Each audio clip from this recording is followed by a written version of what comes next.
proposition de loi. Oui, merci bien, madame. Vous savez, euh, c'est une loi qui a été initiée par des Congolais comme nous, comme vous, bien entendu. Et cette loi est portée par un de nous, c'est-à-dire un des honorables députés nationaux, et qu'il voudrait par là que la loi soit discutée au Parlement. Elle sera bel et bien soumise à la discussion. Mais d'emblée, ce qu'il faudra savoir, c'est que dans l'exercice de chaque métier, dans l'exercice de beaucoup de fonctions, il y a toujours un profil que l'on exige du candidat, de la personne qui a les ambitions. Il est tout à fait normal que pour les fonctions aussi importantes et prestigieuses comme celle du président de la République, que nous ayons un profil bien défini. Et c'est ce profil qui a été calqué dans le projet, dans la proposition même des lois, donc voilà, qui venait d'être déposée aujourd'hui. Et pour ma part, je n'y trouve aucun inconvénient. Et j'ose croire que le débat sera démocratique. Le débat reste ouvert. Nous allons pouvoir faire un débat de telle sorte que les Congolais protègent leurs droits. Pour votre information également, madame, il y a des pays qui agissent sur base de ce que l'on appelle en droit, bien entendu, les jus soli. C'est-à-dire, vous prenez automatiquement la nationalité du territoire dans lequel vous avez été né. Mais nous, par contre, nous sommes liés au principe du droit basé sur les jus sanguinis, donc le droit du sang. N'est congolais que celui qui a le sang congolais.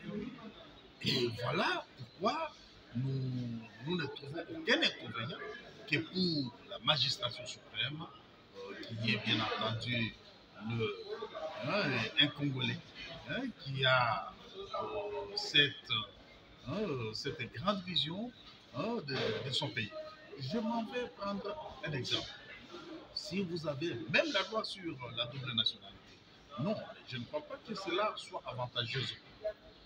Si vous avez une nationalité américaine, tout en étant également congolais, et les jours et que vous êtes responsable dans ce pays, et les jours que vous aurez et que notre État sera en conflit avec les États-Unis, alors pour quelle nation vous allez trancher? Donc c'est des questions simples qu'il faudra se poser, et nous osons croire qu'en ce 21e siècle, chaque pays a sa culture. Pensez-vous que cette loi est vraiment avantageuse pour les pays et le peuple congolais? Mais la loi est d'abord impersonnelle. C'est une loi impersonnelle qui a été élaborée et que nous allons pouvoir soumettre au débat, et pour qu'elle réponde aux aspirations du peuple congolais. Et dès lors qu'elle va répondre aux aspirations du peuple congolais, c'est une loi qui sera avantageuse pour nous. Nous verrons qu'est-ce qu'il y a de bon dans cette proposition de loi et quels sont les enrichissements nécessaires que nous allons pouvoir y apporter, de telle sorte que la fonction de président de la République ne soit pas comme une fonction de vendeur de cacahuètes, une fonction d'échangeur de monnaie où tout le monde peut prendre sa chaise, s'asseoir et commencer à exercer. Non, ça doit être verrouillé, ça doit être entouré de beaucoup de garanties parce que nous voulons que notre pays décolle. Voilà l'importance de cette loi. Bientôt là, vous serez appelé, cette loi sera soumise au débat à l'Assemblée nationale. Quel est votre message à l'endroit de vos collègues qui devront voter ces propositions de loi? Mais je pense que c'est une assemblée nationale des Congolais. Et ce sont des grands hommes politiques, ce sont des personnalités respectables qui ne voudraient pas que cette fonction soit bradée. Et même, il faudrait aller même plus loin. même pour être à l'Assemblée nationale. Et ça devrait être verrouillé. Ça devrait être verrouillé. Il y a non seulement les niveaux d'études, mais il y a bien d'autres critères qui doivent entrer en ligne de compte. Ce n'est pas pour rien qu'on va même fouiller dans le passé pour voir si vous avez un casier judiciaire qui n'est pas propre.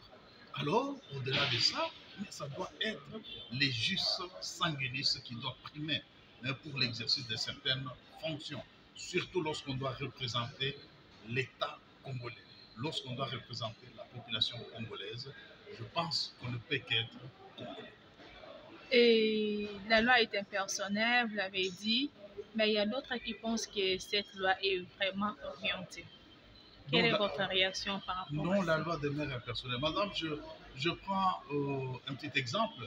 Hier, lorsque son Excellence, Monsieur Joseph Kabila, était arrivé au terme de son deuxième mandat, parce que la loi ne lui permettait pas de briguer un troisième mandat. Qu'avait-il fait? Il s'était choisi un dauphin. Il avait tiré dans sa famille politique. Nous avons eu un dauphin qui était présenté comme candidat et nous tous, nous l'avons soutenu. C'est ça, donc la loi, elle est personnelle. Donc devons-nous dire également que non, la constitution d'hier, la loi d'hier, était taillée sur mesure pour empêcher à Joseph Kabila de briguer un troisième mandat? Non. Donc la loi était déjà, elle existait déjà, elle était taillée pour dire non, voilà, il n'y a que 2 mandats à exercer. Le troisième, non, cela n'est pas acceptable. Et bien, dans la famille politique, lorsqu'il y a 1, 2 personnes qui ne répondent pas aux critères fixés par la loi, mais la troisième personne, la quatrième, peut répondre à ce profil et la personne est présentée comme candidat valable pour accéder à ces fonctions. Et donc, j'insiste sur le caractère impersonnel de la loi. Merci, honorable. C'est moi qui vous dis merci.